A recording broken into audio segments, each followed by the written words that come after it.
इस नए एक्सप्लेनर में स्वागत है। आज हम विज्ञान की एक बेहद दिलचस्प यात्रा पर निकलने वाले हैं।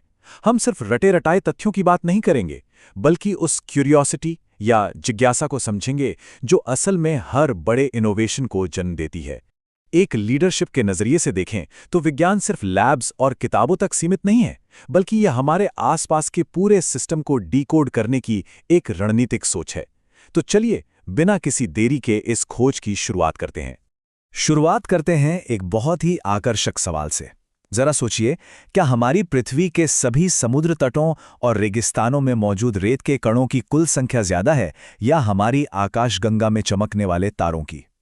ये कोई मामूली सवाल नहीं है, बल्कि ये हमें एक विशाल मैक्रो स्केल पर सोचने के लिए प्रेरित करता है। और सच कहें तो विज्ञान की कोई भी बड़ी खोज इसी तरह के कौतूहल और बड़े दृष्टिकोण से ही शुरू होती है। तो आज के इस एक्सप्लेनर का हमारा रोड मैप कुछ इस तरह रहेगा। सबसे पहले हम जिज्ञासा और वैज्ञानिक दृष्टिकोण की नींव पर बात करेंगे।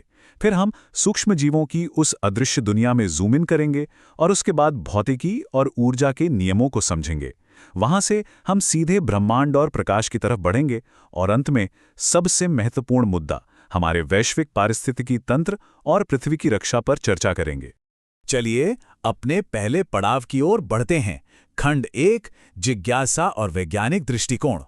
और ये बहुत ही शानदार तरीके से दर्शाता है कि एक बेहतरीन वैज्ञानिक सोच को कैसा होना चाहिए।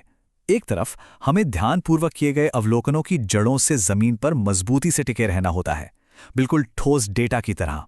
और दूसरी तरफ अपनी कल्पनाओं और परिकल्पनाओं को एक पतंग की तरह खुले आसमान में उड़ने की आज़ादी देनी होती है। डेटा और क्रिएटिविटी का यही परफेक्ट बैलेंस ही किसी भी बड़े ब्रेक थ्रू की असली चाबी है। अब इस वैज्ञानिक कार्य प्रणाली को एक निरंतर चलने वाले चक्र के रूप में देखते हैं।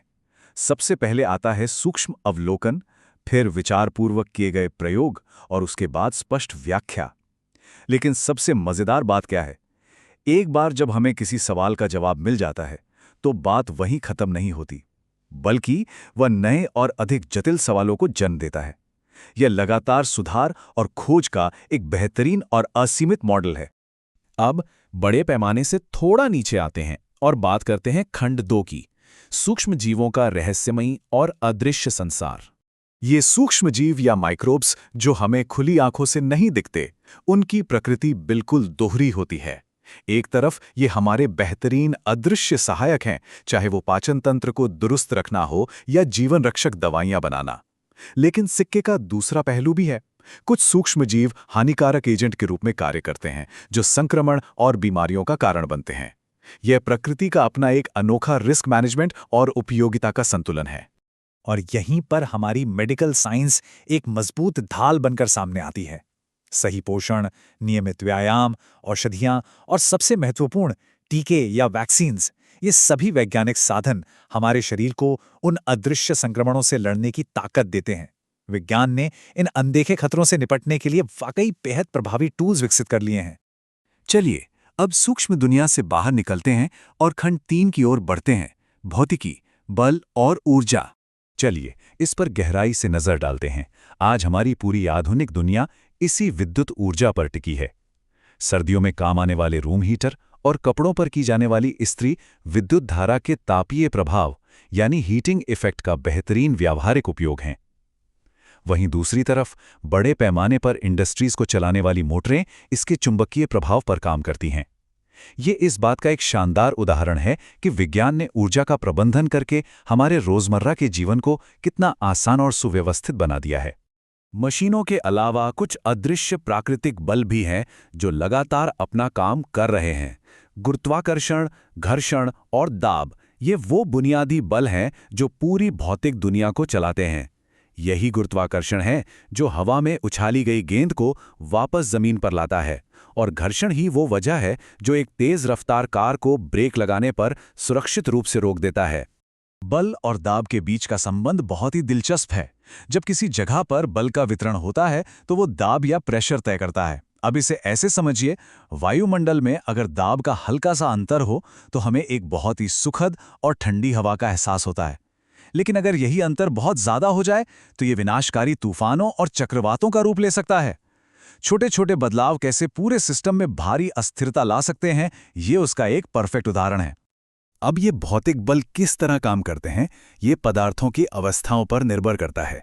ठोस चीजों में कण बिल्कुल सघन रूप से एक दूसरे से बंधे होते हैं, इसलिए उनकी गति बहुत सीमित होती है। इसके विपरीत गैसों के कण बिल्कुल आजाद और मुक्त रूप से प्रवाहित होते हैं।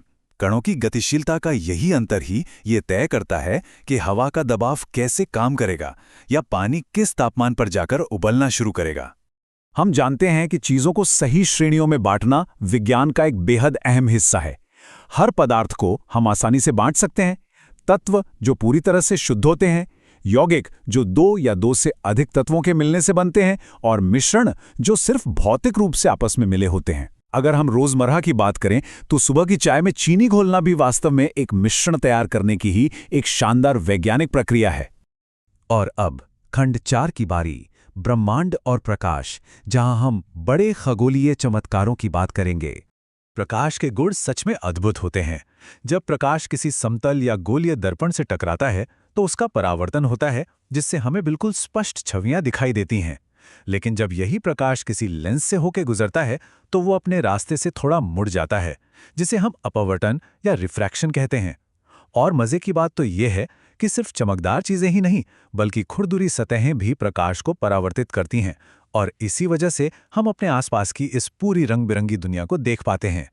प्रकाश के परावर्तन का सबसे विशाल और प्राकृतिक उदाहरण हमारा चंद्रमा है। ये सूरज की रोशनी को एक बहुत बड़े शीशे की तरह हमारी पृथ्वी तक रिफ्लेक्ट करता है। कभी सोचा है कि हमारे पूर्वजों ने समय को कैसे मापा होगा? उन्होंने चंद्रमा की कलाओं और सूर्य के चक्रों का बहुत ही बारीकी से अवलोकन करके दुनिया के सबसे पहले कैलेंडर्स बनाए। ये खगोलीय डेटा, ट्रैकिंग और ऑब्जर्वेशन का एक मास्टर क्लास है। और अब हम अपने आखिरी और सबसे महत्वपूर्ण हिस्से की ओर बढ़ते हैं, खंड 5, पर्यावरण संरक्षण और हमारी पृथ्वी की रक्षा। अब यहाँ जो सबसे दिलचस्प बात है वो ये है कि इस पृथ्वी पर कोई भी सिस्टम अकेले काम नहीं करता। चाहे वो एक घना जंगल हो या एक छोटा सा तालाब, एक छोटे से कीड़े से लेकर जंगल के सबसे बड़े शिकारी तक, सब एक दूसरे से एक बहुत ही जटिल नेटवर्क में जुड़े हुए हैं। हर जीवित प्राणी को सूर्य का प्रकाश, पानी, हवा और एक दूसरे की जरूरत होती है। यह सप्लाई और डिपेंडेंसी का एक बेहद ही संतुलित और जटिल ग्लोबल नेटवर्क है। लेकिन सोचने वाली बात यह है कि यह सारा जीवन संभव कैसे हुआ? इसका सीधा सा जवाब है एक बिल्कुल परफेक्ट खगोलीय संतुलन। हमारी पृथ्वी सूर्य से एकदम सटीक दूरी पर स्थित है, बिल्कुल परफेक्ट, न बहुत ज्यादा गर्म न बहुत ज्यादा ठंडा। इसी वजह से हमारे पास तरल अवस्था में पानी है और एक ऐसा वायुमंडल है जो हमें अंतरिक्ष की खतरनाक पराबैंगनी किरणों से बचाता है, एक मजबूत रक्षा कवच की तरह। हालांकि अगर हम डेटा पर निष्पक्ष रूप से नजर डालें तो स्रोत सामग्री हमें गंभीर चेतावनी भी देती है। मानवीय गतिविधियों के कारण हमारे ग्रह का तापमान बहुत तेजी से बदल रहा है और इन बदलावों की वजह से मौसम के सदियों पुराने पैटर्न टूट रहे हैं।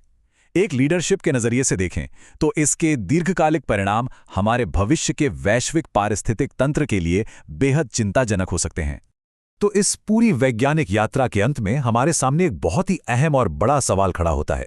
क्या जिज्ञासा, प्रयोग और डेटा संचालित समझ की इस वैज्ञानिक सोच का इस्तेमाल करके हम अपने इस नाजुक पारिस्थितिक तंत्र को बचा पाएंगे?